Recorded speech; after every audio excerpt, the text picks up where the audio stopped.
ஓம் ஸ்ரீ மாத்ரே நமஹா. லலிதா சஹஸ்ரநாமத்திற்கு அர்த்தம் என்ன, ஒவ்வொரு நாமாவிற்கும் அர்த்தம் என்ன அப்படிங்கிறத தெரிஞ்சுட்டு பண்ணும் பொழுது நம்ம மனசுலேயே அம்பாள் ஸ்வரூபம் தியானத்திலேயே அப்படியே இருந்துட்டு இருக்கும். ஒரு தரம் பாராயணம் பண்ணும்போதும் அதனுடைய பலன் பல மடங்கு நமக்கு விரிந்து கிடைக்கும் என்பதாக தினம் ஒரு 10 நாம எடுத்துண்டு அதற்கு உண்டான அர்த்தத்தை நம்ம புரிஞ்சுக்கிற விதமாக பெரியவாளோட அனுகிரகத்தாலும் அம்பாளோட அருளாலும் முடிந்தவரை பார்க்கலாம். ஏதாவது தப்பான அர்த்தம் வந்ததுன்னா எல்லோரும் மன்னிக்கணும். குருவோட பாதார விந்தங்களையும் லலிதாம்பாளையும் நமஸ்காரம் பண்ணி ஆரம்பிக்கலாம். லலிதா சஹஸ்ரநாமங்கிறது ரகசிய நாம சஹஸ்ரநாமம் சொல்லக்கூடிய ரகசியமாக இருந்த சஹஸ்ரநாமத்தை வச்சின்யாதி வாக்தேவதைகளை கொண்டு எல்லா பக்தர்களுக்கும் இது கிடைக்கணும் அப்படின்னு சொல்லி அம்பாளே அவளை பிரகாசப்படுத்த சொல்கிறா, எழுத சொல்கிறா. அவள் எழுதி கொடுக்கிற இந்த சஹஸ்ரநாமம் நமக்கு ஒரு பொக்கிஷம். இது நம்ம கையில் கிடச்சிருக்கு. இப்படி ஒரு பொக்கிஷம் கிடைச்சது அப்படின்னாக்கா பல பேருக்கு இதோட அர்த்தம் தெரியாததாலேயே பல பேர் இதை கொண்டு சொல்லின்னு வரா. இது சரியான்னு ஒரு சிலருக்கு இந்த கேள்வி உண்டு. இதுக்கு பெரியவாளே ஒரு பதில் சொல்லியிருக்கா. அதையும் நாம் மனசில் வச்சுக்கணும்.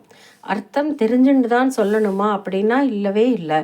உங்கள் குடும்பத்தில் ஒரு பரம்பரையாக வந்த ஒரு ட்ரிங்க் பெட்டி கிடச்சிருக்கு அப்படின்னாக்கா அந்த பெட்டி பூட்டி இருக்குது, அதில் ஏதோ சொத்து இருக்குன்னு தெரியும். அப்போ என்ன பண்ணுவேள்? அந்த பொட்டியை ஜாக்கிரதை பண்ணி வச்சுருப்பேன் இல்லையா?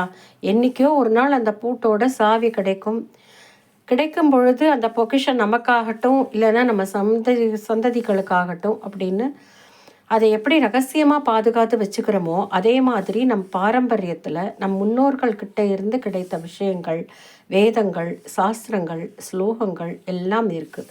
இதுக்கு நமக்கு அர்த்தம் புரியறதோ புரியலையோ அதை மனப்பாடம் பண்ணி திரும்ப திரும்ப சொல்லி மனசுலேயே உருஏற்றி அடுத்த சந்ததிக்கும் அதை ஹேண்ட் ஓவர் பண்ண வேண்டிய ரெஸ்பான்சிபிலிட்டி நமக்கு இருக்குது. இப்போ தான் நிறைய புஸ்தகம் வந்துடுது, இன்டர்நெட்டில் இருக்கிறது நிறையா இருக்குது அப்படின்னு சொல்லி இந்த ஸ்லோகத்தை மட்டும் வாசிச்சுட்டு அர்த்தத்தை புரிஞ்சுக்க ட்ரை பண்ணாமல் இருந்துடக்கூடாது. நிறைய வழி இருக்குது கற்றுக்கிறதுக்கு, சொல்லி கொடுக்கவும் நிறைய பேர் இருக்கா. ஒரு ஸ்டெப் நாம் முன்னாடி எடுத்து வச்சா அம்பாள் 2 படி நம்மக்கிட்ட இறங்கி வரப்போகிறா. அதை மனசில் வச்சுண்டு எல்லாரும் இத்தனை நாள் அர்த்தம் தெரியாமல் சொல்லின்னு இருந்ததுலேயும் தப்பு கிடையாது. அர்த்தத்தை தெரிஞ்சுக்கிறதுக்கு ஒரு சந்தர்ப்பம் கிடைக்கும் பொழுது நம்ம அதை பூர்ணமாக பயன்படுத்தி மனசை அதில் இன்வால்வ் பண்ணி இந்த ஆப்பர்ச்சுனிட்டியை யூஸ் பண்ணிக்கணும். ஏன்னா இது அம்பாளே நமக்கு கொடுத்த வரப்பிரசாதம். அம்பாளே வச்சின்யாதி தேவதைகளுக்கு கொண்டு எழுத சொல்கிறா. அப்படி அமைச்சது தான் இந்த சஹஸ்ரநாமத்திற்கு ஒரு ஸ்பெஷாலிட்டி இருக்குது. சாதாரணமாக எல்லா சுவாமிக்கும் சஹஸ்ரநாமாவளிகள் உண்டு. பல வேரியண்ட்ஸ் இருக்குது. அம்பாளுக்கே காளி, தூமவதி, தாரா அப்படின்னு எக்கச்சக்கமாக இருக்குது. எல்லாத்துக்கும் ஒரு சஹஸ்ரநாமம். அதே மாதிரி புருஷ சுவாமிகளுக்கும் இருக்குது. விஷ்ணு சஹஸ்ரநாமம், கணேச சஹஸ்ரநாமம், சிவசஹஸ்ரநாமம் எல்லாம் இருக்குது. இதில் ரொம்ப பாப்புலராக இருக்கிறதுன்னு பார்த்தா 3 சஹஸ்ரநாமம் ரொம்ப பாப்புலர். கணேச சஹஸ்ரநாமம், விஷ்ணு சஹஸ்ரநாமம், லலிதா சஹஸ்ரநாமம். இதில் கணேசரும் விஷ்ணு சஹஸ்ரநாமம் 2 பேருமே புருஷ தெய்வங்கள். லலிதா மட்டும்தான் ஸ்ரீ தெய்வம். இது மட்டுமே விசேஷம் கிடையாது. இந்த லலிதா சஹஸ்ரநாமம் ஒன்று தான், எங்கேயுமே ஃபில்லர் வேர்ட்ஸே கிடையாது. இருக்கிற 320 சொச்சம் ஸ்லோகங்கள் இருக்குது. 51 ஸ்லோகம் பூர்வ பாகம், 183 ஸ்லோகம் நடுவில் ஸ்தோத்திர பாகம், அதற்கப்புறம் உத்தரகாண்டம், பலஸ்ருதி இப்படின்னு 320 சொச்ச ஸ்லோகத்துலேயும் எங்கேயுமே ஃபில்லர் வேர்ட்ஸ் அந்த ராகத்துக்காகவோ மீட்டருக்காகவோ சந்தஸுக்காகவோ ஃபில்லர் ராகம் போட்ட வேர்டுன்னு எதுவுமே கிடையாது. மீதி எந்த சஹஸ்ரநாமத்துலேயுமே இந்த சிச்சுவேஷன் கிடையாது. லலிதா சஹஸ்ரநாமம் மட்டும்தான் இப்படி அமைஞ்சிருக்கிறங்க அப்படிங்கிறது ஒரு பெரிய பெருமை. அதற்காக மற்ற சஹஸ்ரநாமத்தை குறைச்சி சொல்லவே இல்லை. இதில் ஏன் அப்படி அமைஞ்சிருக்குன்னு பார்க்கணும். வாக்தேவதைகளையே கொண்டு எழுதப்பட்டதால் அவளுடைய வார்த்தைகளில் எங்கு தப்பு வரப்போகிறது? உதாரணமாக விஷ்ணு சஹஸ்ரநாமத்திற்கு வனமாலி, கதீஷார்ங்கி, சங்கி, சக்ரி, சனந்தகி அப்படிங்கிறது இருக்குது.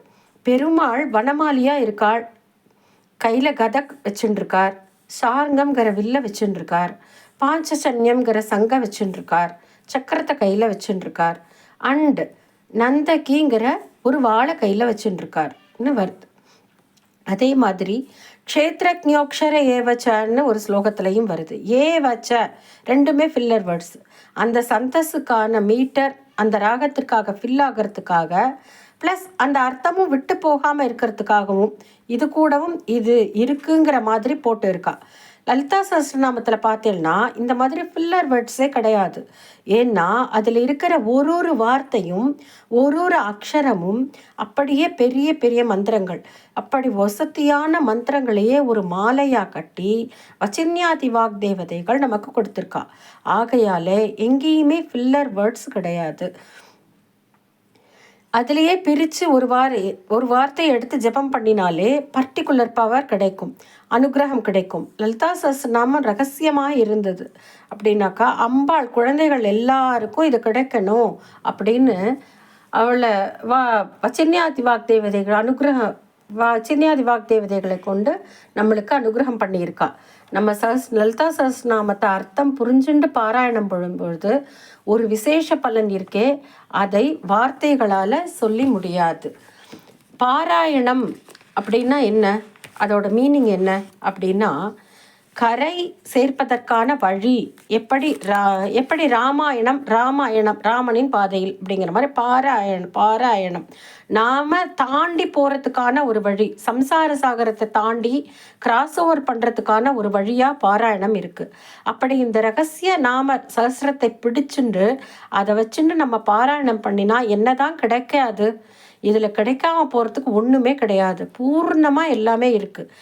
ஏகம் சத்து எல்லாம் இதுக்குள்ளேயே அடங்கிடுறது. அம்பாளுடைய அனுகிரகம் இதில் அப்படி இருக்குது. எல்லா குழந்தைகளுக்கும் எல்லாருமே சொல்லலாம். இவாதான் சொல்லணும், இவாதான் சொல்லக்கூடாதுங்கிறது இல்லை.